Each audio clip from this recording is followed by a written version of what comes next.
Chapter 41 is called Real. Miss told me to try on her royal blue coat, a winter coat with rabbit fur around the collar and cuffs. I slid my arms into the sleeves. Vonetta and Fern couldn't stop stroking the collar and cuffs. They play-fought over who got to model the coat next, neither of them realizing the gray and white fur belonged to a real rabbit. I knew.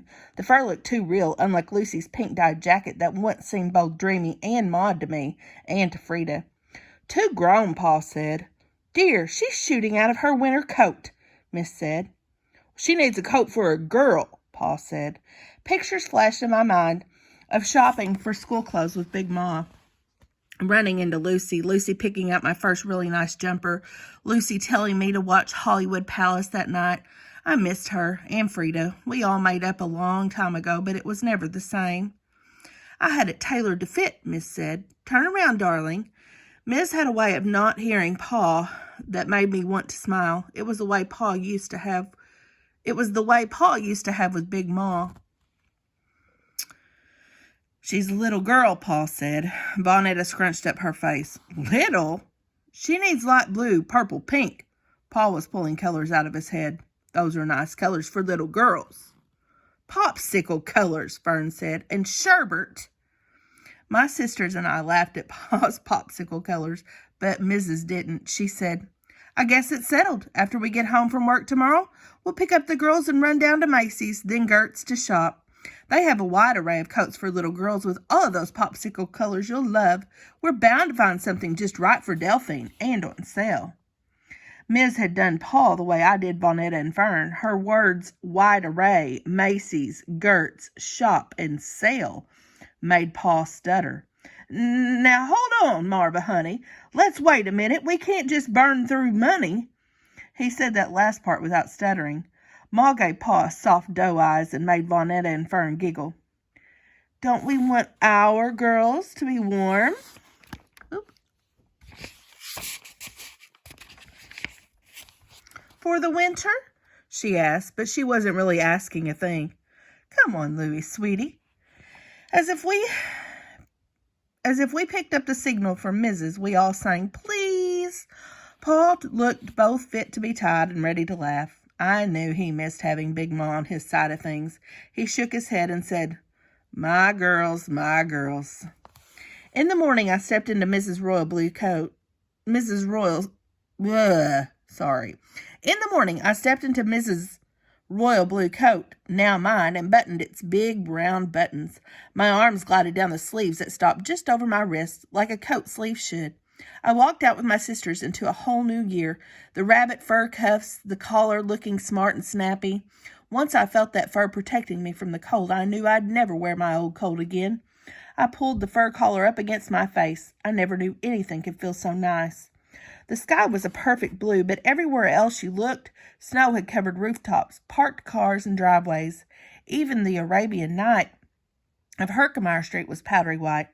I squinted, blinded by all the snow. The sun had baked a slick ice over the patches of sidewalks, so we tried to step on only the snowy, crunchy parts. We were nearing Bedford Avenue when a clump of snow fell from a tree branch and hit the top of Vonetta's cap. I brushed the snow off of it, and we crunched snow and slid along until Fern stopped. Look, Fern said, Uncle D. Where? Vonetta asked. 3 licks of Wanda, the good switch, hadn't done Vonetta any good. I could hear her still wanting to give our uncle a piece of her mind, or at least punch him one.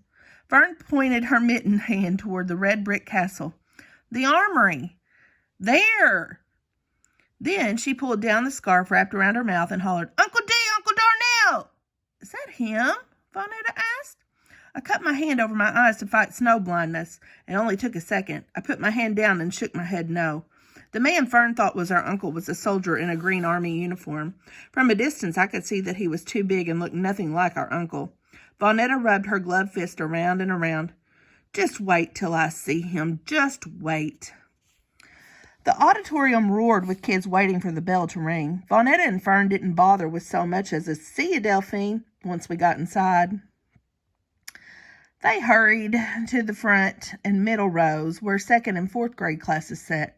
I didn't have to go far. The 6th grade classes sat in the back rows, nearest the exits. I plunked myself in the aisle seat on the third to the last row in the middle section. That was where the girls in my class sat. Ruka and Evelyn moved down toward me. They said their hellos, and I said mine. Nice coat, Evelyn said, reaching over to pet the cuff. A skull-capped head turned from the boys' row in front of us. It was Danny the K's head. He said, "Is that your invisible mama's coat?" I wanted to say, "It's my stepmama's, for your information," but my mouth stopped before it opened. Stepmama. "Why do you want to know?" Ellis Carter spoke up and then turned to glance at me. "You want to wear Delphine's pretty blue coat?" "Oh, snap," Aunt said loudly. "Ellie Mae Clampett snapped on the K." There was a huge boy ruckus. They pulled off their knitted skull caps and slapped one another upside the head with them. The boys all laughed and snapped on Ellis and the K, but mostly on the K. Then a PTA volunteer headed up the aisle toward them, and the ruckus quieted. I squirmed in my seat, wondering what had just happened. Did Ellis Carter snap on Danny the K? For me?